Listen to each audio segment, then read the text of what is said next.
नमस्कार प्यारे दोस्तों, स्वागत करता हूं एक बार पुनः आपके अपने पसंदीदा YouTube चैनल हमारी परीक्षा पर। सभी अच्छे होंगे, तैयारी अच्छी चल रही होगी और आज से हम भी तैयारी में थोड़ा सा और ज़्यादा सहज हो गए हैं, क्योंकि आपको आज जो पोर्शन पढ़ना है प्रमुख रूप से वह प्राचीन भारत के इतिहास की तरफ बढ़ना है।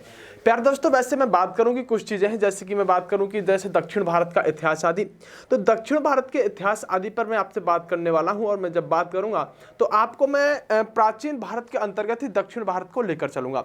यानी आपके एक दो टॉपिक होते हैं दक्षिण भारत में, ज़्यादा नहीं 2 से 3 वीडियो आते हैं। और दक्षिण भारत का संपूर्ण इतिहास में आपको प्राचीन भारत में जहां एकदम से सटीक बैठेगा, जहां मैं आपको कॉन्सेप्ट के साथ रिलेट कर सकता हूं, वहां पर दक्षिण भारत के इतिहास को कंप्लीट कराने का काम करूंगा। लेकिन मैं प्राचीन इतिहास की तरफ इसलिए बढ़ चुका हूं क्योंकि पहले हम उस पोर्शन को कंप्लीट करने की कोशिश करते हैं जहां से सबसे ज्यादा प्रश्न पूछे जाते हैं।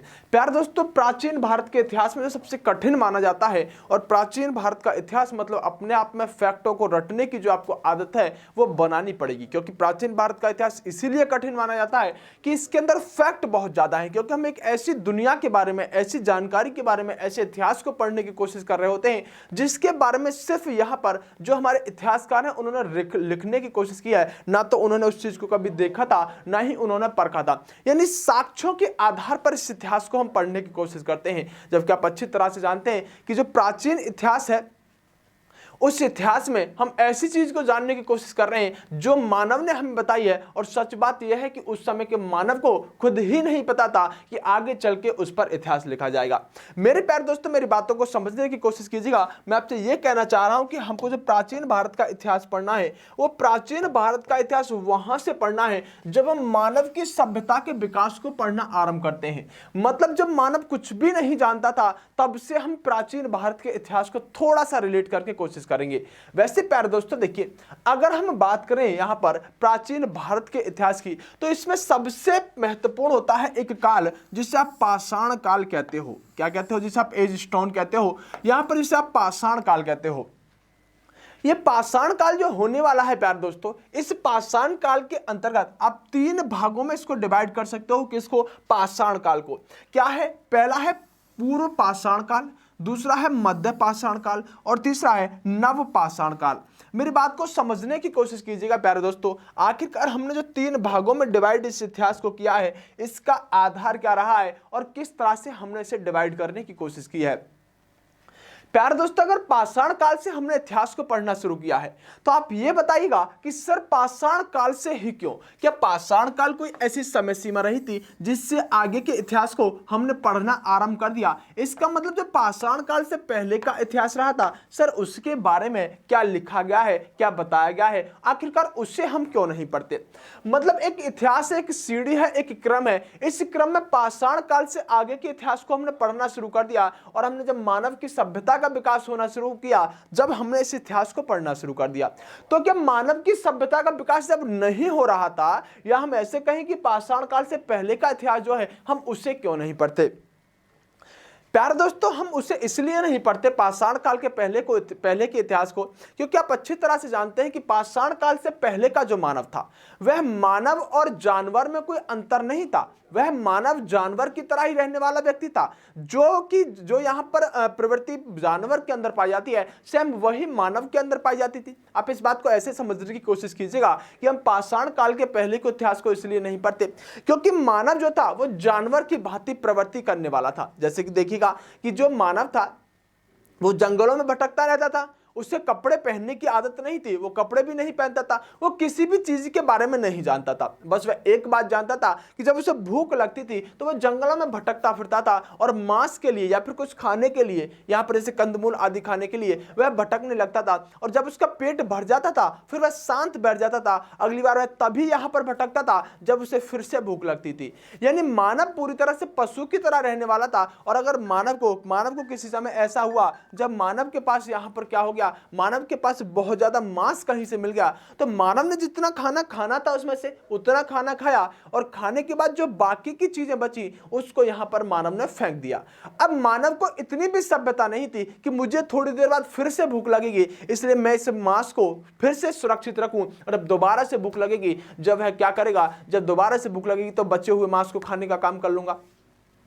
मानव को इतने भी सभ्यता नहीं थी कि मानव उस मांस को सुरक्षित रख के दोबारा अपनी भूख मिटा सके। वह बाकी की मांस को फेंक देता था और जब दोबारा भूख लगती थी तो फिर से जंगलों में भटकने लगता था। यह मानव की प्रवृत्ति थी। मतलब मानव उस समय सभ्य नहीं था। अगर हम पाषाण काल से पहले की बात करें, पाषाण काल के बाद के इतिहास को इसलिए पढ़ते हैं कि मानव जब भटक रहा है, अब पढ़ेंगे कि पाषाण काल के बाद के इतिहास को हम क्यों पढ़ते हैं, कि मानव जंगलों के अंदर भटक रहा है और भटकते भटकते उसे यहां पर एक दिन वही मांस मिल गया जो उसने फेंका था। अब मानव ने जब दोबारा से वही मांस उठाया, खाया हुआ, तो मानव को थोड़ा सा समझ में आया कि इसी मांस को अगर मैं अपने पास रख लेता तो आज से मैं ढूंढने के लिए ऐसे नहीं भटकता। तो मानव समझ चुका कि अब मुझे जो मांस मुझे ज्यादा मिला करेगा उसे मैं सुरक्षित रखने का काम किया करूंगा। और यहीं से मानव की सभ्यता शुरू हो गई, यहीं से मानव की सभ्यता शुरू हो गई। और हमने पाषाण काल के अंदर यहां से आगे उसे पढ़ना शुरू कर दिया। मतलब हम इतिहास को वहां से पढ़ते हैं जब मानव सभ्य होना शुरू हो गया, जब मानव यहां पर सभ्यता के आधार पर चलना शुरू हो गया, जब मानव कुछ भी नहीं जानता था, जानवर की भांति हुआ करता था, उस पीरियड को हम नहीं पढ़ते हैं। प्यारे दोस्तों, मैं आपसे कहना चाह रहा हूं कि जो हमारा पाषाण काल है, इसका पाषाण काल नाम क्यों पड़ा, इसका नाम पाषाण काल नाम क्यों पड़ा? तो इसका नाम पाषाण काल प्यारे दोस्तों इसलिए पड़ा क्योंकि इस समय जो हमने पाषाण काल है इसको 3 भागों में बांटा है, पूर्व पाषाण काल, मध्य पाषाण काल और नव पाषाण काल। इसका नाम पाषाण काल इसलिए पड़ा है क्योंकि इस समय मानव के जो सबसे उपयोगी उपकरण थे वो सभी पत्थर के थे, यानी पत्थरों पर यहां पर पूरी तरह से मानव निर्भर था। आप ऐसे समझने की कोशिश कीजिएगा कि मानव क्या करता था, जंगलों में रहने का काम करता था।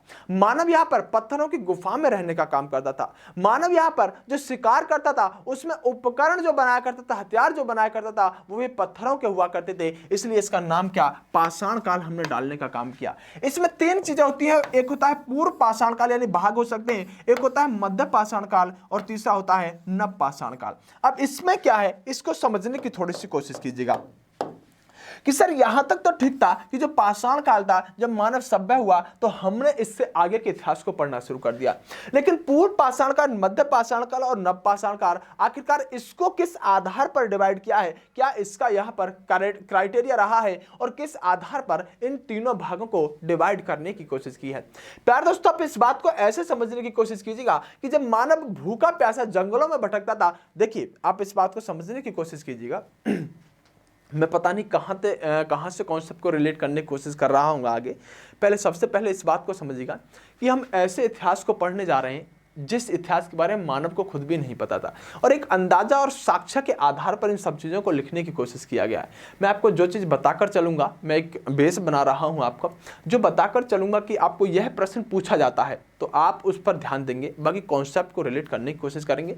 प्राचीन भारत कठिन बिल्कुल भी नहीं लगेगा अगर आप मेरे हिसाब से, मेरे तरीके से पढ़ने की कोशिश करेंगे। आइएगा, देखिए पाषाण काल में अगर हम देखें तो पूर्व पाषाण काल इसलिए इसका नाम रखा गया, सबसे पहला जो भाग है पूर्व पाषाण काल, इसलिए इसका नाम रखा गया क्योंकि मानव इस काल के अंदर क्या हुआ करता था, मानव इस काल के अंदर अपनी भूख को मिटाने के लिए जंगलों में भटकता हुआ शिकार किया करता था। यानी कि मानव एक शिकारी, एक हंटर हुआ करता था। इस काल में, जिस काल में मानव शिकारी हुआ करता था, इस काम में जब शिकार करने का काम मानव करता था, इस काल को कहा गया है पूर्व पाषाण काल। आपसे प्रश्न पूछा जाएगा कि पूर्व पाषाण काल में मानव क्या करता था, पशुपालन, कृषि या शिकार? आप कहेंगे मानव शिकार करने का काम करता था। उसके बाद मानव ने क्या किया कि मानव शिकार करता है, और शिकार करते करते कभी कभी ऐसा भी होता था कि मानव खुद भी शिकार हो जाता था। क्योंकि जानवर कभी कभी क्या करते थे, यानी जानवरों को जब मारने की कोशिश करता था तो मानो कोई अच्छा जानवर, शेर, तेंदुआ, चीता ऐसे जानवर मिल गए तो हो सकता है मानव को खुद ही शिकार कर लिया। क्योंकि जानवर तो दोनों ही, मैंने कहा कि इससे पहले का, जस्ट पहले का मानव जानवर की तरफ प्रवृत्ति करता था। तो इससे बाद का जो मानव रहने वाला है वो कहीं ना कहीं, यानी कि इसके बाद का मानव थोड़ा सभ्य हुआ है, लेकिन यहां पर देखें तो उतना सभ्य हमारा मानव नहीं होगा। तो जब शिकार करने के लिए निकलता था तो हो सकता है कभी किसी जानवर ने मानव को शिकार कर लिया। अब मानव को जब शिकार कर लिया तो जब मानव यहां से शिकार करने के लिए निकलता था तो उसके दिमाग में यह भ्रमतियां रहती थी कि आखिरकार कहीं वह खुद शिकार ना हो जाए। लेकिन प्यारे दोस्तों, धीरे धीरे मानव की जब सभ्यता का विकास होना शुरू हुआ तो मानव ने क्या किया, मानव ने यहां पर सबसे पहले कुछ जानवरों को अपने पास लाया, और जानवरों को अपने पास लाकर उस व्यक्ति ने क्या किया कि कुछ जानवरों को अपने जहां रहता था, गुफाओं में रहता था, उन गुफाओं में रखने की कोशिश की। और जब उन गुफाओं में जानवरों को रखने की कोशिश की तो मानव 1 से 2 दिन बाद देखता है कि वो 4 जानवर लेकर आया था, लेकिन यहां पर तो 5 जानवर हो गए हैं। अगली बार मानव 10 जानवर लेकर आया, वहां पर 12 जानवर हो गए। इसका मतलब मानव ये बात समझ गया था कि अगर हम इन शिकार करने के लिए जो हम जंगलों में भटकते हैं और कई बार खुद भी शिकार हो जाते हैं, अगर इस तरह से हम जानवरों को अपने पास जहां रहते हैं वहां एकत्रित कर लें, वहां पर हम इनको सुनियोजित करके रखें, तो कहीं ना कहीं बाद में जब भूख लगेगी तो इन्हीं को हम मार के खा सकते हैं। तो मानव ने क्या किया कि मध्य पाषाण काल आते आते, यानी मध्य पाषाण काल जब भी मानेंगे जब मानव ने इस शिकार को छोड़कर, यानी शिकार को छोड़कर नहीं, मानव सभ्य हुआ। हम ऐसा नहीं कह सकते कि शिकार को छोड़कर, जब पूर्व पाषाण काल से मानव सभ्य हुआ और सभ्यता की तरफ बढ़ा, तो उसी में जैसे ही सभ्यता की तरफ बढ़ के उसने यहां पर पशुपालन करना शुरू किया जानवरों का, उसी काल को हम शुरू कर देते हैं और कहते हैं कि यहां पर मानव ने क्या, मानव का काल कौन सा शुरू हो गया? मध्य पाषाण काल शुरू हो गया। यानी शिकार आज भी कर रहा है, यानी पूर्व पाषाण काल में भी मानव शिकार करता था और मध्य पाषाण काल में भी मानव शिकार कर रहा है। बस अंतर इतना है कि मानव ने यहां पर पशुपालन भी शुरू कर दिया है। तो आपसे पूछा जा सकता है मध्य पाषाण काल में, या पूछेगा पशुपालन मानव कौन से काल में करता था? आप कहीं मध्य पाषाण काल में मानव पशु करता था। अब जब पशुपालन शुरू कर दिया मानव ने, तो पशुपालन शुरू करते समय आपको समझना होगा कि अब धीरे धीरे मानव ने क्या किया कि आगे बढ़ना शुरू किया, और आगे बढ़ते बढ़ते मानव को यह समझ में आने लगा कि जो पशुपालन उसने शुरू किया है, जो जानवर एकत्रित किए हैं, उन जानवरों के लिए कहीं ना कहीं भोजन की आवश्यकता पड़ेगी, पानी की आवश्यकता पड़ेगी। अब मानव ने क्या किया कि इन जानवरों के लिए यहां पर अगला जब जो कदम उठाया वो करा कृषि। क्या? कृषि। यानी मानव ने अब यहां पर कृषि करना शुरू किया, और जो कृषि करना शुरू किया तभी हम कह सकते हैं नव पाषाण काल शुरू हो गया। यानी जो मानव का यहां पर जो पूर्व पाषाण काल, मध्य पाषाण काल और नव पाषाण काल जो बांटा गया है, ये मानव की सभ्यता के आधार पर बांटा गया है। आपसे पूछेगा कि शिकार किस काल में? आप कहेंगे पूर्व पाषाण काल में। पशुपालन किस काल में मानव करता था? आप कहेंगे मध्य पाषाण काल में। कृषि मानव किस काल में करता था? आप कहेंगे नव पाषाण काल में मानव कृषि करने का काम करता था। इतनी बात बहुत अच्छे तरह से समझ में आई होगी, लेकिन हम थोड़े से आगे बढ़ेंगे और हम जानेंगे आखिरकार मानव के बारे में। आखिरकार मानव के बारे में देखिए, आप ये कह सकते हैं कि लगभग 36, यानी लगभग 36,000 ईसा पूर्व पहले मानव पहली बार अस्तित्व में आया। मानव पहली बार अस्तित्व में कब आया? लगभग 36,000 ईसा पूर्व। और आधुनिक मानव को होमो सैपियंस कहा जाता था। यह प्रश्न आपसे कई बार पूछा जाता रहा है कि आधुनिक मानव का नाम क्या होता है, साइंटिफिक नाम क्या होता है? तो आप कहेंगे होमो सैपियंस यहां पर मानव का नाम हुआ करता था। मानव के बारे में आपने जाना है कि उससे पहले का जो मानव था, इससे पहले का जो मानव था, उसके बारे में मैं बता चुका हूं कि मानव और जानवर में कोई अंतर नहीं था। इस समय के बाद आप ये कह सकते हैं कि मानव यहां पर क्या हुआ, यानी मानव पहली बार अस्तित्व में आने का काम करता है। और उस समय के आधुनिक मानव को क्या कहा गया है, यानी कि होमो सैपियंस कहा गया है। यह प्रश्न आपसे काफी पूछा जाता रहा है। लेकिन उसके बाद अगर हम आगे बढ़ते हैं और उसके मानव के बारे में जानने की कोशिश करते हैं, तो आइएगा प्यारे दोस्तों, मानव के द्वारा प्रयोग किए गए उपकरणों के आधार पर पूरा पाषाण काल को 3 भागों में बांटा गया है। यानी कि प्यारे दोस्तों देखिए, अगर हम कहें कि पूरा पाषाण काल के बारे में, तो जो पूरा पाषाण काल है, उस पूरा पाषाण काल को भी, यानी कि हमने देखा कि पाषाण काल और पाषाण काल के अंदर 3 भाग थे। पाषाण काल था, पाषाण काल के अंदर हम कह सकते हैं कि सबसे पहले यहाँ पर जो 3 भाग हमारे बांटे गए हैं, उन तीनों के तीनों, यानी पूरा पाषाण काल, मध्य पाषाण काल, नव पाषाण काल को बांटा गया है। और उसके अंदर भी अगर आप ये देखें कि जो पूरा पाषाण काल है, कौन सा पूरा पाषाण काल है? सबसे पहले पाषाण काल को 3 भागों में बांटा गया। कौन कौन से? पूरा पाषाण काल, मध्य पाषाण काल और नव पाषाण काल। लेकिन उपकरणों के आधार पर अब ये जो पूरा पाषाण काल है, इसको भी 3 भागों में बांट दिया गया है। लेकिन आपको उतना याद नहीं रखना है, सिर्फ याद रखिएगा अगर पूछा जाए कि पूरा पाषाण काल को कौन कौन से भागों में बांटा गया है, तो उपकरणों के आधार पर इसे 3 कालों में बांटा गया है। निम्न पूरा पाषाण काल, मध्य पूरा पाषाण काल और आप कह सकते हैं उच्च पूरा पाषाण काल। लेकिन उतना नहीं पूछेगा, ये वह है जब पूरा पाषाण काल को भी 3 भागों में बांटने का काम किया गया है। क्योंकि हम क्या पढ़ रहे हैं, हम सबसे पहले पूरा पाषाण काल को पढ़ेंगे, और पूरा पाषाण काल में मानव के, जैसे मैंने कहा कि 36,000 ईसा पूर्व के बाद मानव अस्तित्व में आया, और उस समय के मानव को होमो सैपियंस कहा जाता था। इसका मतलब पहले हम यहाँ पर पुरा पाषाण काल को पढ़ेंगे, उसके बाद हम मध्य पाषाण काल को पढ़ेंगे, फिर नवपाषाण काल के बारे में जानेंगे। तो आज हम 3 कालों को पढ़ेंगे जो पाषाण काल के अंतर्गत रहने वाले हैं, और इसके अंदर क्या क्या प्रश्न बन सकते हैं, क्या क्या फैक्ट बन सकते हैं, उन सभी चीजों पर मैं आपसे बात करने वाला हूं। प्यारे दोस्तों देखिए, मैंने कहा कि जो आपका पुरा पाषाण काल था, जो आपका पुरा पाषाण काल का था, उस पुरा पाषाण काल में मानव क्या हुआ करता था, शिकारी हुआ करता था, एवं भोजन संग्रह के रूप में जाना जाता था। आपसे ये प्रश्न पूछा जाता है कि मानव किस काल में शिकारी हुआ करता था। अब आपको अच्छी तरह से याद हुआ होगा जो मैंने यहाँ पर पुरा पाषाण काल, मध्य पाषाण काल और नवपाषाण काल के बताया था। आप कहेंगे मानव यहाँ पर शिकारी हुआ करता था। और जानिएगा इस काल में मानव के जीवन पर, इस काल में यानी कौन से काल में, पुरा पाषाण काल में, इस काल में मानव का जीवन शिकार पर निर्भर था। इस काल को आखिटक काल भी कहा जाता है। इसको भी मैं आपको क्लियर करता हूं। इस काल को आखिटक काल भी कहा जाता है तथा खाद्य संग्राहक काल भी कहा जाता है। यह प्रश्न इतना इंपॉर्टेंट नहीं है, लेकिन एक अच्छे एग्जाम की तैयारी के लिए यह प्रश्न बहुत जबरदस्त तरीके से पूछा जाता रहा है। यह ध्यान रखिएगा, बस याद कर सको तो कर लीजिएगा कि जो पुरा पाषाण काल है उसे यहां पर आखिटक काल कहा जाता है। IAS PCS के लेवल का प्रश्न हो जाता है कि आखिटक काल जो है वह कौन से काल को कहा जाता है। तो आप कहेंगे कि जिस काल में मानव शिकार करने का काम किया जाता था उसी को यहाँ पर आखिटक काल या खाद्य संग्राहक काल के नाम से जाना जाता है, क्योंकि मानव के विकास से समेत यह चीज रहने वाली है। आगे बात करते हैं प्यारे दोस्तों, आइएगा देखिए, ये सबसे महत्वपूर्ण बिंदु ये वाला है। सबसे महत्वपूर्ण बिंदु ये वाला है क्या? देखिए, अगर मैं आपसे बात करूं प्यारे दोस्तों आग के बारे में, किसके बारे में, अग्नि यानी आग के बारे में, तो देखिए पहले जानते हैं इस काल में मानव को अग्नि का ज्ञान तो था, पर इसके प्रयोग से अनभिज्ञ था। यानी इस काल में मानव को आग का ज्ञान तो था, लेकिन वह इसके प्रयोग से अनभिज्ञ था। आग की जानकारी मनुष्य को पुरा पाषाण काल में हुई, किंतु इस काल का इसका प्रयोग नवपाषाण काल में आरंभ हुआ। इस बात को समझने की कोशिश कीजिएगा कि जो मानव था, अगर हम आग की बात करें तो आग की जानकारी जो थी मानव को पहले से ही थी, लेकिन अगर इसके हम बात करें इसका प्रयोग मानव ने कब से शुरू किया, तो आग का प्रयोग मानव ने नवपाषाण काल में शुरू किया।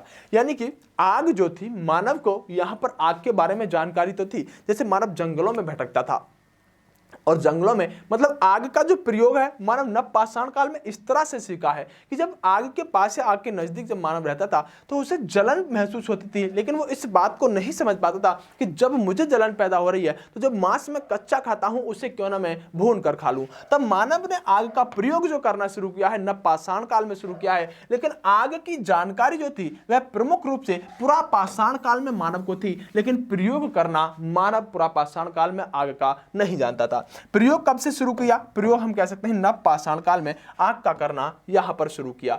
आगे जानते हैं इस काल में यानी पुरा पाषाण काल में, इस काल में मनुष्य का शारीरिक अवशेष प्राप्त नहीं होते हैं। मैं आपसे बार बार कह रहा हूं कि पुरा पाषाण काल एक ऐसा समय है जब मानव के बारे में खुद ही नहीं पता, और आप इस बात को इस तरह से समझने की कोशिश कीजिएगा कि शारीरिक अवशेष ही प्राप्त नहीं हुए हैं कि मानव दिखता कैसा था, उसकी शारीरिक संरचना कैसी थी, इस बात का ही यहां पर जानकारी नहीं है। तो शारीरिक अवशेष पुरा पाषाण काल के मानव के प्राप्त ही नहीं हुए कि सिर्फ साक्ष्यों के आधार पर हमने मानव का यहां पर क्या किया है, साक्ष्य के आधार पर मानव के बारे में बताने की कोशिश की है। यह होता है पुरा पाषाण काल। प्रश्न क्या क्या बनेंगे एक बार में बाद में सारी चीजों को रिकॉल कराऊंगा, लेकिन आगे बढ़ते हैं और आगे जानते हैं। उसके बाद शुरू होता है मध्य पाषाण काल।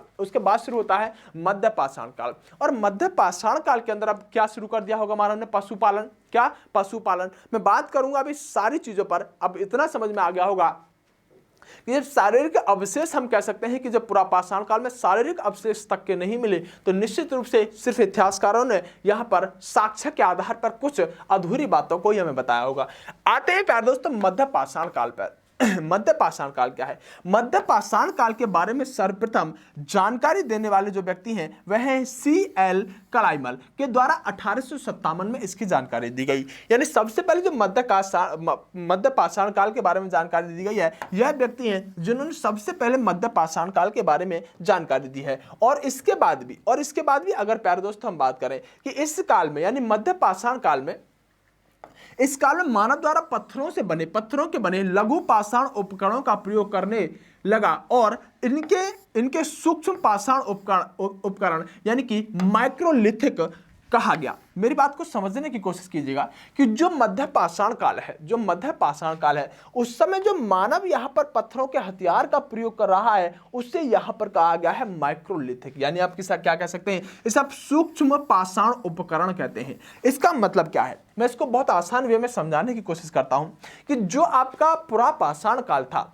उस समय मानव पत्थरों का प्रयोग करता था, पत्थरों के हथियार का प्रयोग करता था। लेकिन जो पत्थरों के हथियार हुआ करते थे, ये मानकर चलो ये आपका कोई पत्थर का हथियार है और मानव इससे यहां पर इसका प्रयोग करता है और इससे शिकार करने की कोशिश करता है। लेकिन जब मानव मध्य पाषाण काल के अंदर आया तो इससे बहुत बड़े से हथियार को मानव ने यहां पर इस तरह से छोटी आकृति में बना लिया और अब मानव इससे क्या करता है, इससे यानी इसको हथियार के रूप में प्रयोग करके इससे शिकार करने का काम करता है। तो जब बड़ा हथियार हुआ करता था पत्थर का, ये छोटा हो गया और इसी छोटे हथियार को माइक्रोलिथिक कहा गया है। यानी बड़े हथियार को ही यहां पर मध्य पाषाण काल में आते आते जो बड़ा पत्थर का हथियार हुआ करता था मानव का, वो छोटा हो गया और इसी को क्या कहा गया है, माइक्रोलिथिक कहा गया है, या हम कहें सूक्ष्म पाषाण उपकरण कहा जाने का काम किया गया है। आपसे ये प्रश्न कैसे पूछा जाएगा और पूछा भी जाता है, ध्यान दीजिएगा। ये कहेगा कि मानव ने माइक्रोलिथिक या फिर कहेगा आपसे मानव ने सूक्ष्म पाषाण उपकरण का प्रयोग किस काल में शुरू किया, तो आप कहेंगे मध्य पाषाण काल में शुरू किया, क्योंकि जो नव पाषाण काल था उसमें हथियार जो पत्थर के बनाता था वो बड़े बड़े बनाता था और फिर उसके बाद उन हथियारों को छोटा करना शुरू कर दिया, उसी को हमने माइक्रोलिथिक कहा। और यह प्रश्न आपसे पूछा जाएगा किस काल में किया है, मध्य पाषाण काल में करने का काम किया है। आगे बढ़ते हैं प्यारे दोस्तों, आइएगा इस काल में, यानी कौन से मध्य पाषाण काल में, इस काल में मानव द्वारा पशुओं को पालतू, मतलब देखो पशुओं को पालतू का मतलब क्या होता है, पशु को पालतू बनाया और पशुपालन का कार्य आरंभ किया। जैसा कि मैं पहले ही बता चुका हूं, जो रूपरेखा मैंने तुम्हारे दिमाग के अंदर तैयार किया है, सारी की सारी फैक्ट वहीं से निकल कर आएंगे कि आपसे अगर यह पूछा जाए कि मानव ने पशुपालन किस समय शुरू किया, या पालतू जानवरों को पालतू बनाना मतलब पशुपालन ही तो हो गया, पालतू बनाना मानव ने किस काल में शुरू किया जानवरों को, तो आप कहेंगे सर ये तो मध्य पाषाण काल की बात है। कब की, मध्य पाषाण काल की बात है। यहां तक कोई समस्या नहीं हो जानी चाहिए, क्योंकि यह प्रश्न पूछा जाता है कि मानव किस काल में शिकार करता था, मानव किस काल में पशुपालन करता था और मानव किस काल में आते आते यहां पर कृषि करने लगा था। ये प्रश्न पूछे जाते रहे। उम्मीद करता हूं कि एक भी प्रश्न आप इसमें से गलत नहीं करेंगे। आगे बढ़ने की कोशिश करते हैं। पशुपालन का प्रथम साक्ष्य, देखो ये प्रश्न पूछा जाएगा कि जो पशुपालन मानव करता है, आपने कहा कि सर मध्य पाषाण काल में मानव पशुपालन करता था, तो पशुपालन का प्रथम साक्ष्य कहां से मिला, आप कहेंगे पशुपालन का प्रथम साक्ष्य आदमगढ़ से मिला। और आप कह सकते हैं ये कहां पर है, होशंगाबाद मध्य प्रदेश के अंदर है। या फिर कहें दूसरा स्थान जो बागौर है, जो भीलवाड़ा राजस्थान के अंदर पड़ता है। तो पशुपालन के जो साक्ष्य हैं वो सबसे पहले साक्ष्य कहां से प्राप्त हुए हैं, जिसके आधार पर हमने ये कहा है कि मानव मध्य पाषाण काल में यहां पर पशुपालन करता था। तो दो जगह है, एक हम कह सकते हैं आदमगढ़ से हमें यह बात पता चली है, आदमगढ़ से साक्ष्य प्राप्त हुए हैं। दूसरा हम कह सकते हैं बागौर से यह साक्ष्य प्राप्त हुए हैं कि मानव मध्य पाषाण काल के अंतर्गत यहां पर पशुपालन करने का काम करता था। ये इंपॉर्टेंट होता है, आपको ये याद रखना होगा। इसके बाद हम प्यारे दोस्तों आगे बढ़ते हैं और आगे जानने की कोशिश करते हैं। मध्य पाषाण काल में शिला पर चित्रकारी के साक्ष्य भीमबेटका कहां पर है, मध्य प्रदेश से प्राप्त हुए हैं, जहां पर यौन संबंध के साथ दो बच्चों के जन्म की चित्रकारी की गई है। भीमबेटका जो है वो अब्दुल्लागंज यानी कि रायसीना के अंदर है। आप ध्यान रखिएगा कि जो शिला का मतलब होता है पत्थर, यानी पत्थर पर जो चित्रकारी के साक्ष्य मिलते हैं वो भीमबेटका की गुफाओं से मिलते हैं। और भीमबेटका की गुफा कहां पर है, ये मध्य प्रदेश के अंदर है। और ध्यान रखिएगा यह मध्य प्रदेश में जो भीमबेटका की गुफा है, वहां पर जो एक चित्रकारी पाई गई है, वो चित्रकारी कुछ इस तरह से पाई गई है कि यौन संबंध के साथ दो बच्चों के जन्म की चित्रकारी पाई गई है। यानी आपसे ऐसा प्रश्न पूछा जा सकता है कि मध्य पाषाण काल की जो यहाँ पर चित्रकारी के साक्ष्य मिलते हैं वो किस गुफा से मिलते हैं, तो भीमबेटका की गुफा। और भीमबेटका की जो गुफा है ना, ये अब्दुल्लागंज जो रायसीना पड़ता है मध्य प्रदेश में, रायसीना जिले के अंदर भीमबेटका गुफा रहने वाली है मध्य प्रदेश के अंदर। ये आपको ध्यान रखनी है, भीमबेटका से संबंधित ये एक प्रश्न है जो मध्य पाषाण काल से संबंधित रहता है। आइएगा, मानव द्वारा मिट्टी के बर्तन बनाने का कार्य इस काल में आरंभ हुआ। इलाहाबाद के यहाँ पर ध्यान रखिएगा चोपनी मांडो से मिट्टी के बर्तन के प्रथम साक्ष्य मिलते हैं। थोड़ा थोड़ा ये साक्ष्य जो है ये आपको ध्यान रखने पड़ेंगे, क्योंकि जब आप यहाँ पर नवपाषाण काल, मध्य पाषाण काल और पुरापाषाण काल को पढ़ते हो तो ये तो बात ठीक है कि आपको यहाँ पर मानव ने शिकार किया है, शिकार के बाद यहाँ पर कृषि पशुपालन किया है और पशुपालन के बाद यहाँ पर कृषि करना शुरू किया है। लेकिन कुछ साक्ष्य ऐसे होते हैं जो आपको ऐसे याद रखने होंगे कि मिट्टी के बर्तन कहाँ से, तो इलाहाबाद के चोपनी मांडो से मिट्टी के बर्तन का यहाँ पर साक्ष्य मिलने का काम किया गया है। अभी हम यहाँ पर आगे पढ़ेंगे और नवपाषाण काल के बारे में जानेंगे। आखिरकार नवपाषाण काल के बारे में आपको क्या महत्वपूर्ण चीज पढ़नी है और नवपाषाण काल में वह कौन सा प्रश्न है जो यहाँ से डायरेक्ट बन के आता ही आता रहता है। यानी न्यू स्टोन एज के बारे में बात करें, नवपाषाण काल के बारे में बात करें, यानी पहले हमने क्या पढ़ा, पुरापाषाण काल पढ़ा, पुरापाषाण काल के बाद मध्य पाषाण काल पढ़ा और मध्य पाषाण काल के बाद अब पढ़ेंगे यहाँ पर नवपाषाण काल। नव मतलब नया पाषाण काल आएगा। नवपाषाण काल की अगर बात करोगे प्यारे दोस्तों तो नवपाषाण काल शब्द का प्रयोग सबसे पहले किसने किया, सर जॉन लुबक के द्वारा 1865 में प्रकाशित एक पुस्तक जिसका नाम था प्रोहिस्टोरिका टाइम्स में करने का काम किया। तो नवपाषाण काल के शब्द का प्रयोग सबसे पहले किसने किया है, 1865 में हम कह सकते हैं सर जॉन लुबक के द्वारा करने का काम किया गया है। उसके बाद प्यारे दोस्तों, उसके बाद क्या हुआ, नवपाषाण काल के बारे में जानते हैं। नवपाषाण काल के प्रमुख स्थल ये आपको ध्यान रखने होंगे। नवपाषाण काल के जो प्रमुख स्थल हैं जहां से नवपाषाण काल के हमें कुछ साक्ष्य प्राप्त हुए हैं, उनमें से आप कह सकते हैं जैसे कि मेहरगढ़। कौन सा मेहरगढ़, कहां पर है, आप कहेंगे बलूचिस्तान के अंदर जो पाकिस्तान में है वहां पर हमें मेहरगढ़ के बारे में जानना होगा। तो प्रमुख रूप से प्यारे दोस्तों यहां पर यानी मेहरगढ़ के अंदर यहां पर कृषि का प्राचीनतम साक्ष्य प्राप्त हुआ है। तो कृषि का सबसे प्राचीनतम साक्ष्य कहां से मिला है, मेहरगढ़ से मिला है, क्योंकि मानव कृषि किस काल में करता था, मानव कृषि नवपाषाण काल में करता था। अच्छी तरह से माइंड के अंदर चीजें सेट हो रही होंगी। प्राचीन साक्ष्य कहां पर, मेहरगढ़ से कृषि का प्राप्त हुआ है। यहां से गेहूं और जौ की खेती के भी साक्ष्य प्राप्त हुए। हम बात कर रहे हैं यहां पर पाषाण काल की, हम बात कर रहे हैं पाषाण काल की, इसलिए आप यहां पर सिंधु और हड़प्पा सभ्यता में मत पहुंच जाएगा। सबसे पहले कृषि के साक्ष्य पाषाण काल में कहां से प्राप्त हुए हैं, तो पाषाण काल में कृषि के साक्ष्य मेहरगढ़ से प्राप्त हुए हैं, जहां से आप ये कह सकते हैं कि जहां से गेहूं और जौ की खेती के साक्ष्य मिले हैं, जहां से गेहूं और जौ की खेती के साक्ष्य मिलने का काम किया गया है। आगे बढ़ते हैं। कच्ची ईंटों से आयताकार मकान के साक्ष्य प्राप्त हुए हैं कहां से, आप कह सकते हैं स्थान देख लेते हैं। पहले स्थान की बात करेंगे, उसके बाद हम चलिए मेहरगढ़ की ही बात करेंगे, मेहरगढ़ ही स्थान है, आएगा।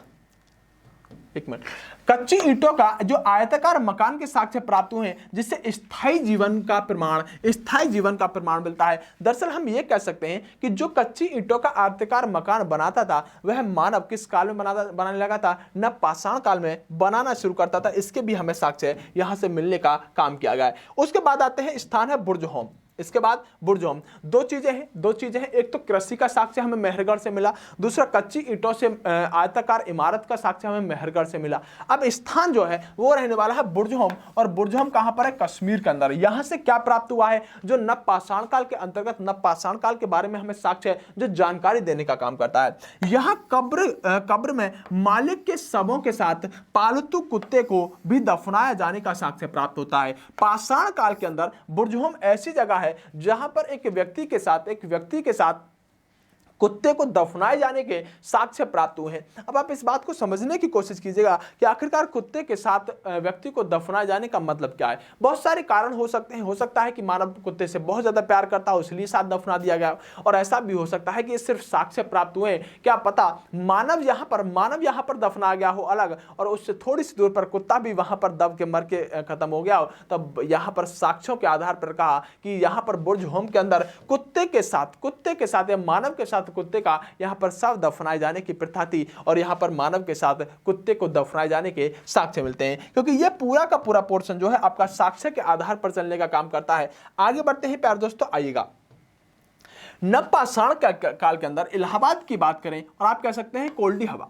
जो कोल्डी हवा है यहाँ पर क्या है, यहाँ धान की खेती के प्रमाण मिलते हैं 2 जगह से। धान के बारे में बताया गया है, मेहरगढ़ से भी, यहाँ से भी आएगा। यहाँ धान की खेती के प्रमाण मिलते हैं। जो धान की खेती का विश्व में सबसे पुराना साक्ष्य माना जाता है। हालांकि नवीनतम खोजों के अनुसार, इस बात को समझने की कोशिश कीजिएगा, मैं इसको एकदम से क्लियर करता हूं। कोल्डी हवा के बारे में है क्या, देखिए अगर हम धान के बारे में बात करें तो धान के बारे में ये कहा गया कि जो कोल्डी हवा था ये विश्व का सबसे प्राचीन साक्ष्य था। हालांकि जो नवीनतम खोज की गई है, नई खोज की गई है, इसके आधार पर जो लहुरदेव यूपी में जो कबीरदास नगर के अंदर पड़ता है, लहुरदेव स्थान है जो यूपी में कबीरदास नगर जिले के अंदर पड़ता है, नामक स्थान को चावल का साक्ष्य में और भी प्राचीन माना जाता है। यानी कि देखिए जब तक यहाँ पर लहुरदेव की खोज नहीं हुई, जब तक लहुरदेव से साक्ष्य प्राप्त नहीं किए, जब तक हम कोल्डी हवा तक को ये कह सकते हैं कि चावल के सबसे प्राचीन साक्ष्य कहां से प्राप्त हो, इलाहाबाद के इस कोल्डी हवा से यहाँ पर प्राप्त होने का काम किया। लेकिन बाद में फिर लहुरदेव को खोज लिया गया, तो फिर बाद में हम ये कह सकते हैं कि जो लहुरदेव वाला था ये उस इलाहाबाद वाले से भी प्राचीन था। तो दोनों को आप चावल के मामले में दोनों को याद रखेंगे, सबसे प्राचीन वर्तमान में लहुरदेव रहेगा, लेकिन पहले इलाहाबाद वाले को माना जाता था। आगे बढ़ते हैं प्यारे दोस्तों, आइएगा आगे बढ़ते हैं। नोट करके सुनिएगा, जो वन लाइनर सीधे सीधे प्रश्न हमेशा आपसे पूछे जाते रहे। पहिए का आविष्कार मानव ने नवपाषाण काल में हुआ। पहिए का आविष्कार कब किया है, नवपाषाण काल। नवपाषाण काल मतलब सबसे लास्ट वाला, पहले पुरापाषाण काल, मध्यपाषाण काल और नवपाषाण काल। तो पहिए का आविष्कार मानव ने किसमें किया, नवपाषाण काल के अंतर्गत किया। उसके बाद जानेंगे कि जो भारतीय पुरातत्व सर्वेक्षण है संस्कृति मंत्रालय के अधीन आता है। यानी कि ध्यान रखने वाली बात सिर्फ इतनी होगी प्यारे दोस्तों कि भारतीय पुरातत्व सर्वेक्षण जो है इस संस्कृति मंत्रालय के अधीन आने का काम करता है। लेकिन प्यारे दोस्तों आपको कुछ चीजें और ध्यान रखनी होंगी, जैसे कि कह सकते हैं भारतीय पुरातत्व के जनक अलेक्जेंडर कनिंघम को कहा जाता है। अलेक्जेंडर कनिंघम को कहा जाता है। तो इस बात को ध्यान रखने की कोशिश करेंगे कि भारतीय पुरातत्व के जनक किसे कहा जाता है, अलेक्जेंडर कनिंघम को कहा जाता है। मोस्ट इंपोर्टेंट ये आपके लिए प्रश्न रहता है, ये आपको वन लाइनर के तौर में कई बार पूछा जाता रहा है।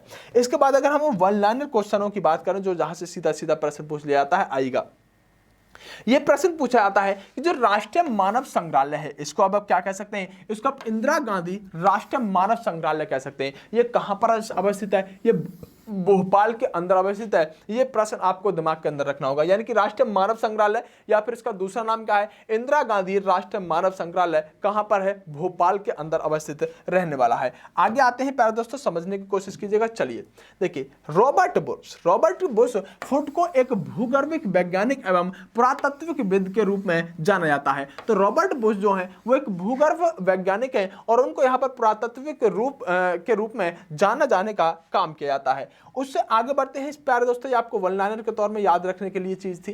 तो आप ध्यान रखिएगा, मैंने आपको जो आज सिखाने की कोशिश की है, सबसे प्रमुख चीज सिखाने की कोशिश की है जब मैंने आपको पाषाण काल पढ़ाने की कोशिश की है। और पाषाण काल के अंतर्गत आपको 3 चीजें जो मैंने आपको कहानी के तौर पर रटाने की कोशिश की है। ध्यान रखिएगा कि पाषाण काल से पहले का जो मानव था उसके बारे में मैंने बताया, उसके बारे में हम क्यों नहीं पढ़ते हैं। उसके बाद मैंने बताया कि जो हमारा यहाँ पर पूरा पाषाण काल है, इसमें मानव क्या करने का काम करता था। इसमें मानव क्या करने का काम करता था, सबसे पहले शिकारी मानव हुआ करता था, उसके बाद मानव ने पशुपालन शुरू कर दिया और फिर मानव ने कृषि शुरू कर दिया। और इसी के आधार पर आपको सारे के सारे फैक्ट याद रखने होंगे। मैं आगे आपके लिए क्लास लाता रहूंगा। प्राचीन इतिहास में छोटी क्लास इसलिए दी है क्योंकि ये थोड़ा सा टफ माना जाता है। आप एक बार नोट्स में, जो आपके हिस्ट्री के नोट्स नहीं मिल रहे हैं तो मेरी बात सुनिएगा कि थोड़ा सा मैंने क्लास स्पीड से डालना शुरू किया है। और जो हिस्ट्री के नोट्स बना रहा था भाई, उसको मतलब उसको कोई प्रॉब्लम बहुत ज़्यादा हो गई है, हॉस्पिटल में वो एडमिट है, इसलिए वो नोट्स नहीं बना पा रहा था। अब मैंने आज से एक दूसरे भाई हैं वो नोट्स बनाएंगे और आज से आपको नोट्स मिलने शुरू हो जाएंगे। यानी काफ़ी क्लास बची हुई हैं, मैं बहुत जल्दी इनके नोट्स बनवाने का काम करता हूँ, नोट्स डलवाने का काम करता हूँ। निश्चित रूप से आपको हिस्ट्री के नोट्स मिलने शुरू हो जाएंगे और क्लास बहुत स्पीड से मिलेंगी। 2-3 क्लास आज भी आपको मिलेंगी, तब आप बने रहिएगा, चलते रहिएगा। बहुत जल्दी हम चीज़ों को समेटने का कोशिश करेंगे और बहुत जल्दी इस सिलेबस को भी हम कंप्लीट कर देंगे। चलिए बेस्ट ऑफ लक प्यारे दोस्तों, नमस्कार, मिलते हैं अगली वीडियो में।